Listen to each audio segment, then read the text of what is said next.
Olá, gente! Chegou a hora do programa Raízes Jornalismo Cultural, que hoje fala de meio ambiente. E o entrevistado de hoje é o professor Nelson Jorge, da PUC Goiás. E o programa Raízes Jornalismo Cultural está no ar.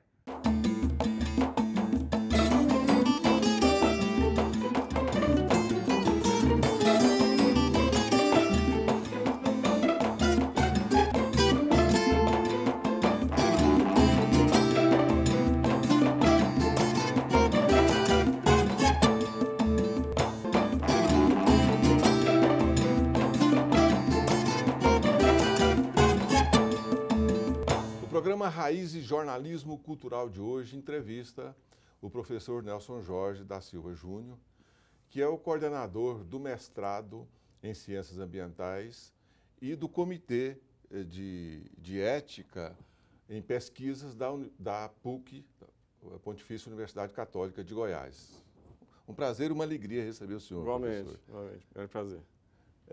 Edival Lourenço. Pois é, Darcy, mais uma vez uma alegria estar aqui com você, recebendo os convidados do programa Raiz Jornalismo Cultural e hoje especialmente com o professor Nelson Jorge, né, que é um tema dos mais palpitantes, um tema assim, é o tema da vez, né, que é a questão ambiental, a questão de ética ambiental. Isso é realmente um assunto do momento, né? Porque se nós estamos vivendo um momento assim de singularidade, que se a gente passar alguns limites, possivelmente não vai dar tempo de corrigir. E nós vamos ter oportunidade de conversar com o professor Nelson hoje sobre esses temas aqui, e você vai ver o tanto que é palpitante. A gente vai aprender com o professor Nelson. Professor Nelson, como é que surgiu a ideia ou o interesse, né? O interesse aí pelo meio ambiente? Porque isso vem desde o começo dos seus estudos, não é? A formação nossa, né, de biólogo, eu fiz biologia aqui pela PUC, naquela época era a Universidade Católica ainda, ela é pautada nisso, porque eu sou dessa região, sou de Goiás, né, então eu fui muito ligado a essa região, ao Cerrado, né, e também por uma grande influência de família também. Então, você fica tendencioso, né, a sempre estar lidando com isso. E com toda a minha vida, né, como professor universitário, minha vida também profissional fora da universidade, a gente se depara com um processo de degradação ambiental, não só no ambiente em si, mas nas cidades, né?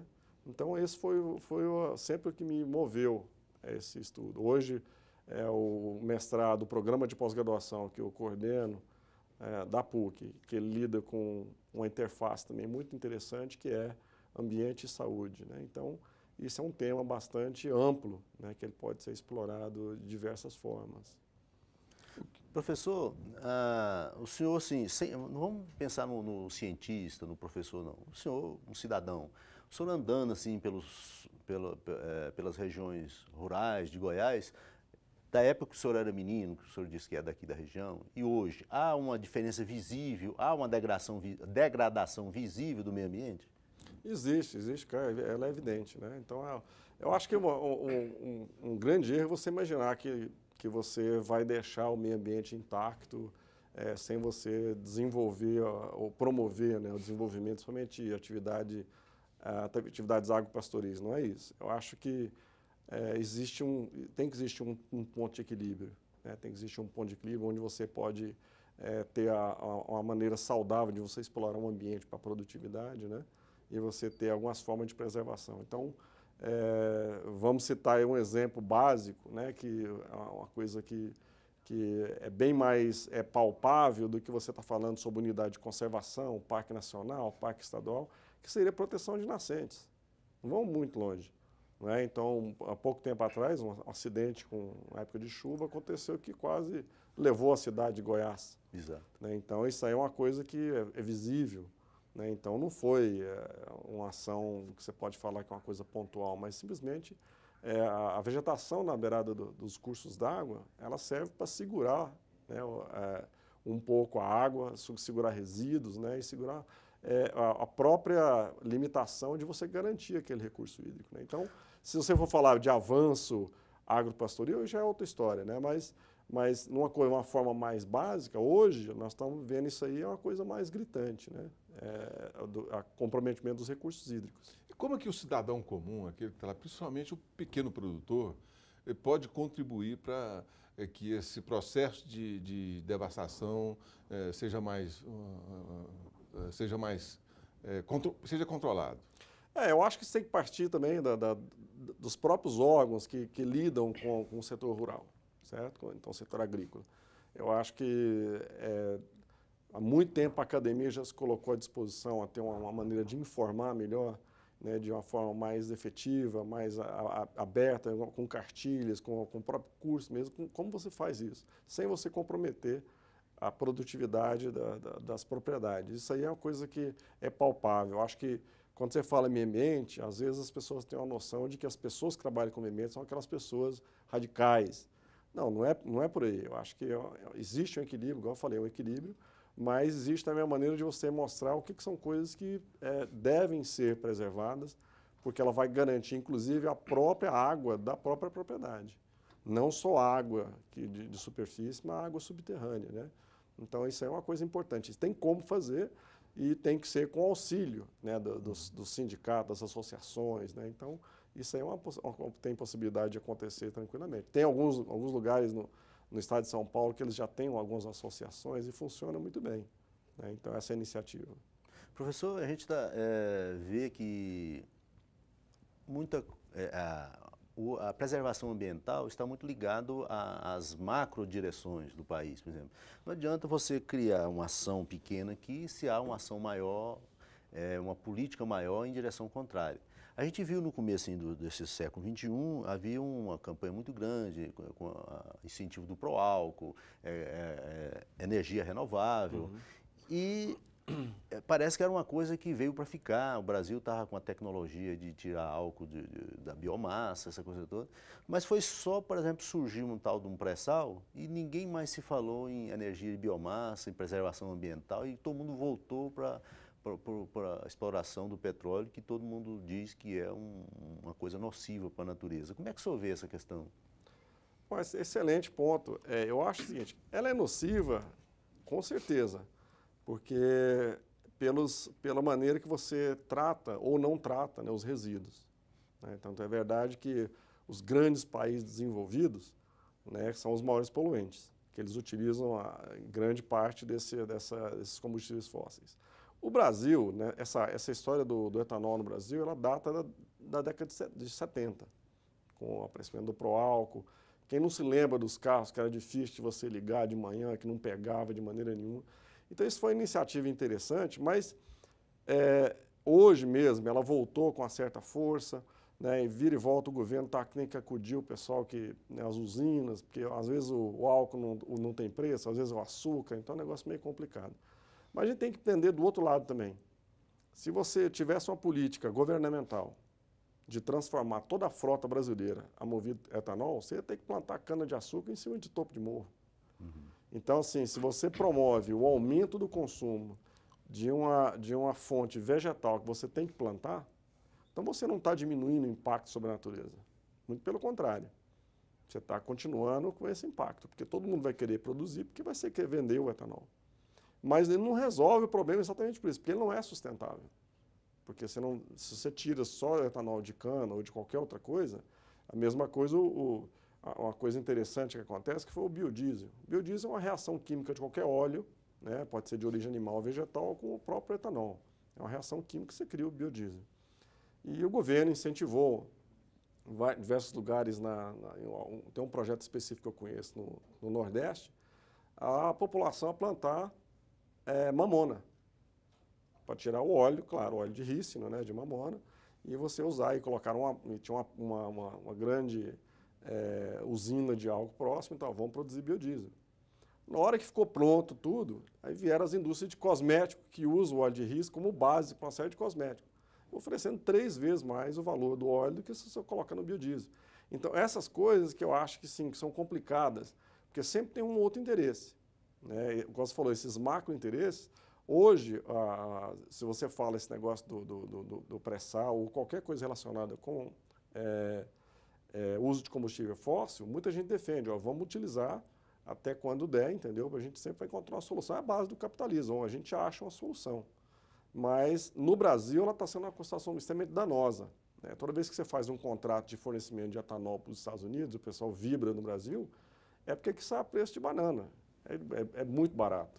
E lá eles não têm como plantar cana-de-açúcar por causa das condições climáticas, e o etanol feito de milho é muito caro. E gasta uma quantidade absurda de água. Então, a gente tem que pesar essas duas coisas.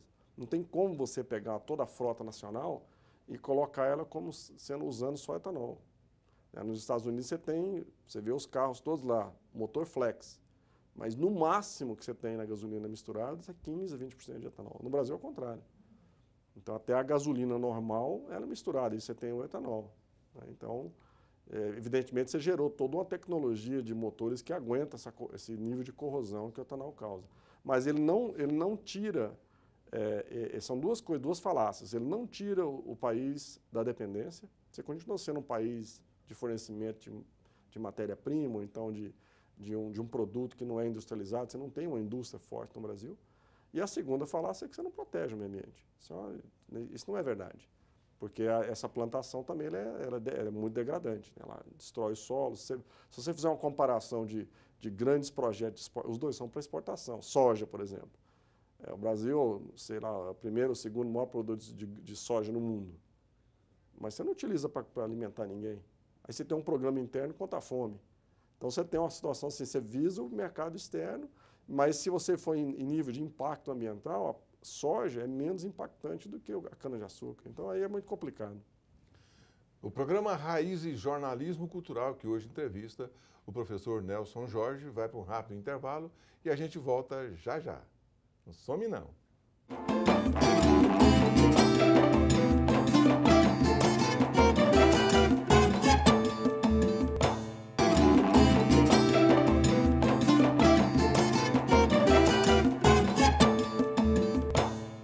O programa Raízes Jornalismo Cultural de hoje entrevista o professor Nelson Jorge Silva Júnior, que é o coordenador do mestrado de Ciências Ambientais e também o coordenador do Comitê de Pesquisa da PUC, da Pontifícia Universidade Católica de Goiás.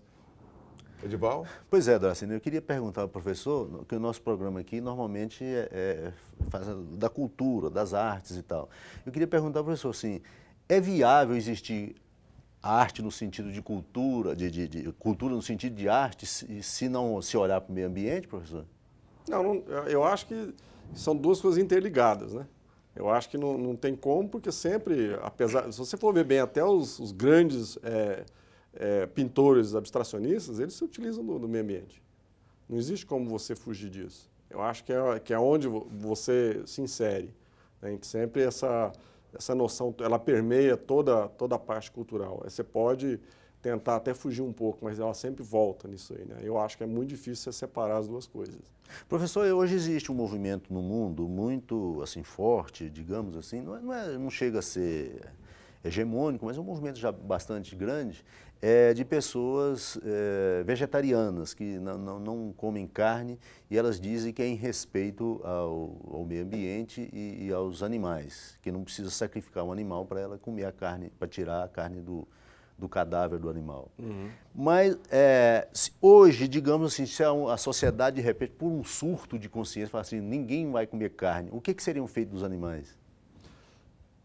De novo, dois lados da história, né? Nós não somos seres vegetarianos. Então, veja bem, o fato de você passar para uma dieta estritamente vegetariana, eu acredito que você vai acarretar uma série de problemas fisiológicos no nosso corpo, funcionamento do corpo. Então, mesmo o vegetariano, ele sempre tem alguma coisa de proteína que ele usa. Nós não conseguimos sintetizar 2 aminoácidos básicos sem proteína animal. E os veganos, que não... Você pode ter certeza que não é uma coisa essencialmente viável, mas eu respeito, com certeza. Eu tento, o ideal é você ter uma dieta equilibrada, mas eu acho que quando você cria alguma coisa, que você come aquilo, você faz para esse tipo de coisa, eu não vejo tanto problema. Tá? Eu, por exemplo, eu tenho preferência, eu prefiro peixe, eu transito bem não sou vegetariano, mas eu como muito pouco carboidrato e mais vegetal. Mas eu acho que isso aí você não pode ter esses extremos, né? Que fisiologicamente você sempre vai ter uma tendência a ter alguns tipos de problema. Um grande exemplo que a gente vê isso aí, evidentemente você não vai fazer, você tem outras opções, né? Que você tem em vegetais, em outras coisas, você tem grandes opções de proteínas, mas é proteína animal que às vezes falta. Mas eu digo assim, não só na questão do efeito no corpo humano, mas o efeito ambiental dessa decisão. Não, eu acredito que se nós fôssemos mais conscientes em termos de um equilíbrio, né, eu acho que você diminuiria esse consumo e ensinaria a população a se alimentar de uma forma mais saudável. Aí o equilíbrio. Quer dizer, nesse sentido, você diminuiria consideravelmente a quantidade de carne que você consome, não eliminaria, mas você diminuiria consideravelmente, porque o que nós temos hoje é um desequilíbrio. Uhum. Tem pessoas que são educadas, né, você ignorar que existe qualquer outra coisa, a não ser carne, qualquer tipo de carne. Então, isso eu acho uma maneira, outro extremo que é equivocado, né? Bem, professor, numa outra atividade que o professor desenvolve fora da sala de aula ou fora da universidade, está também a preocupação com o meio ambiente.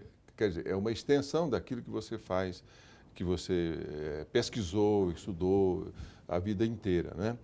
Como é que se dá isso e como é que o senhor pode compatibilizar o desenvolvimento com a questão ambiental, para isso não causar danos maiores, enfim, qual os procedimentos que a empresa ou que você toma nessa outra atividade para evitar essas...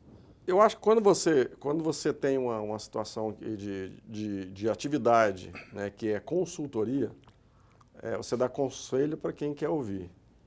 Então, assim, eu me considero uma pessoa até certo ponto, né, abençoada exatamente por isso, porque eu dou conta de escolher para quem eu trabalho. Porque você não quer falar para as pessoas que não querem ouvir.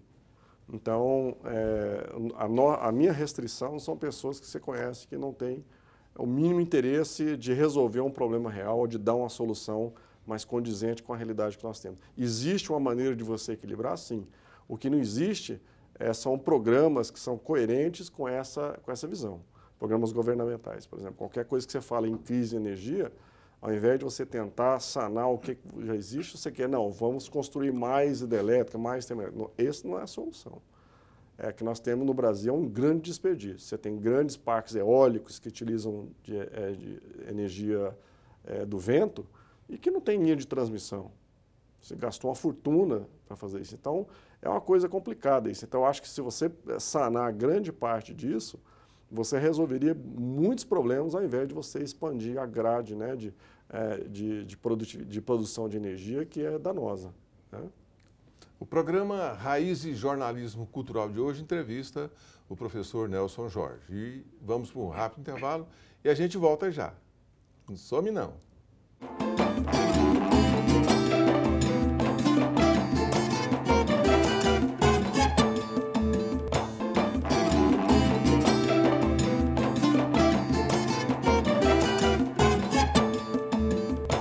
O programa Raízes Jornalismo Cultural de hoje entrevista o professor Nelson Jorge.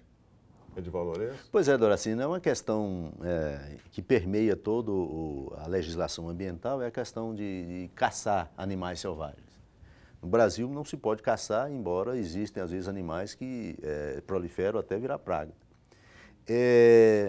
Eu queria perguntar ao professor o seguinte,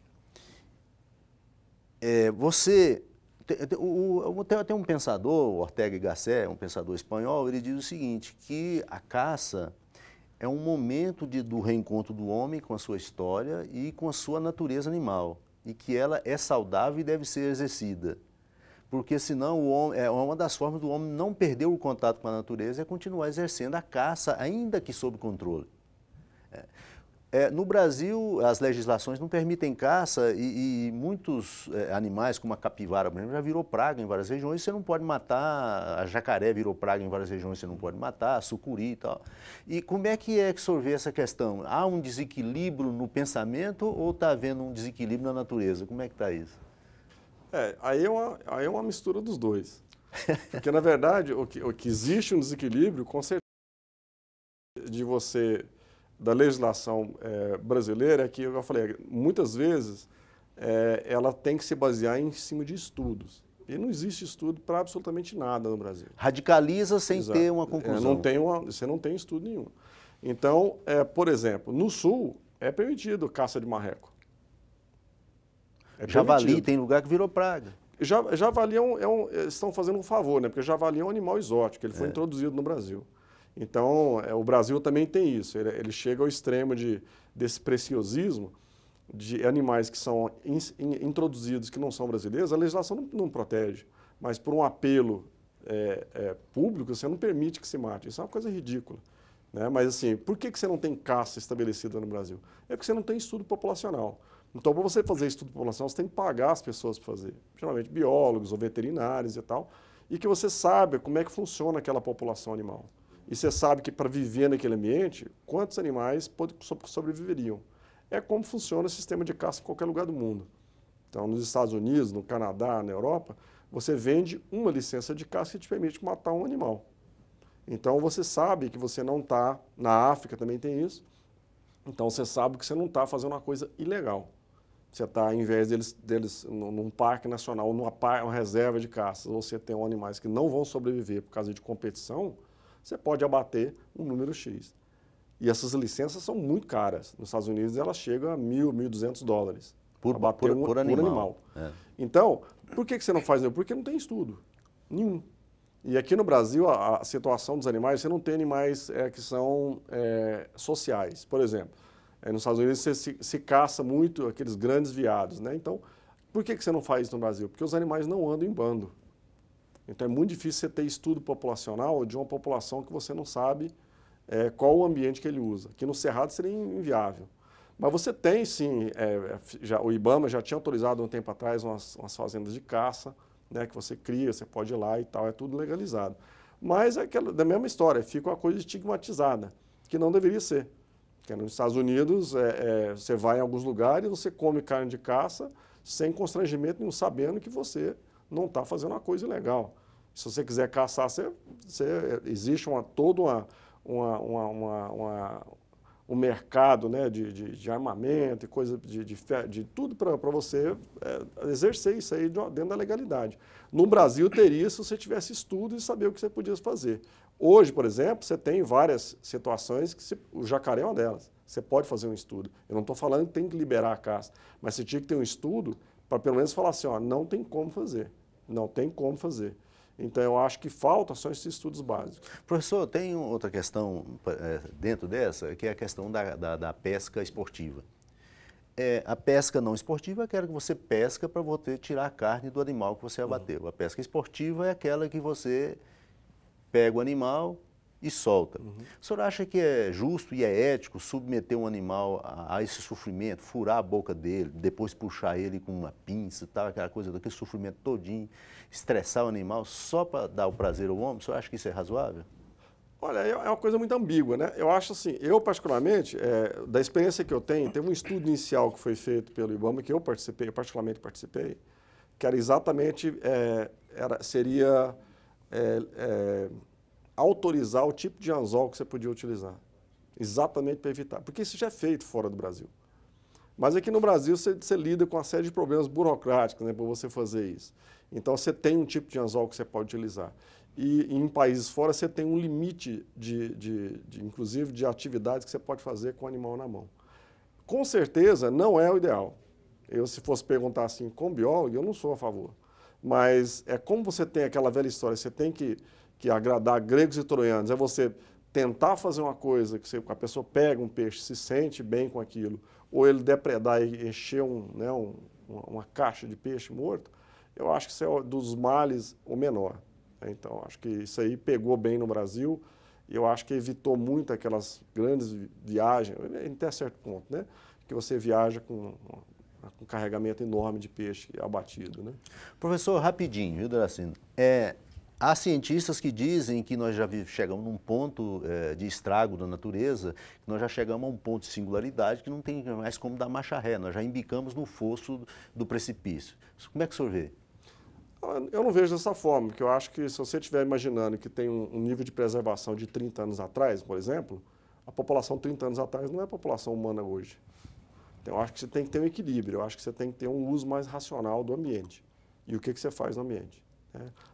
Essa é uma situação que tem que ser compatível com a época. Bem, professor, a gente vai chegando ao final do programa Raiz de Jornalismo Cultural, mas uma coisa que eu gostaria que o senhor respondesse assim, rapidinho, se fosse possível, rapidamente. A gente percebe nas estradas que cortam Goiás e nas margens dos córregos, onde tem um resto de mata, naquelas regiões ali, muitos animais morrem, os carros atropelam esses animais. E a gente percebe também a falta de placas indicando que ali é passagem de animal, né? O que o senhor indicaria, por exemplo, para essas empresas? Que solução que teria para resolver isso? Nesse caso, nós estamos falando de estudos, né, direcionados, tem estudo. Placa, sim, funciona. E tem também, em todo lugar onde você tem uma área mais preservada, são túneis. Aqui na saída de Goiânia, você tem aqui o Parque Ecológico de Goiânia, tem os túneis. E ele é utilizado, os animais passam em cima, no asfalto, o atropelamento é mínimo, mas os animais passam debaixo da rodovia. Então, essa é uma questão de sensibilidade de quem constrói, de você imaginar o seguinte, que se você colocar a placa, não necessariamente tem muita gente que acelera, se for uma cobra, por exemplo. Cobra é um animal da natureza, mas ele acelera para passar em cima, porque acha que é uma coisa ruim. Né? Então, eu acho que nesse caso, tem que ser o bom senso, né, da parte de construção de ter esses. Já tem estudos muito bem consolidados, inclusive de pesquisadores da própria PUC que fizeram isso aí, que mostra que isso aí tem uma utilidade muito grande. Bem, chegamos ao final do programa. A gente gostaria de continuar, fazer um outro programa em seguida para falar sobre assuntos tão interessantes como a gente abordou aqui hoje, né, professor Nelson Jorge? Mas a gente agradece ao professor pela entrevista. Tá, obrigado pela oportunidade. Diva Lourenço, vamos embora? Bora, pois é, mais uma vez, uma satisfação estar aqui entrevistando o professor Nelson Jorge, que trouxe grandes esclarecimentos aqui para os nossos telespectadores. Para você, uma ótima semana. E até o próximo programa Raiz e Jornalismo Cultural. Some não.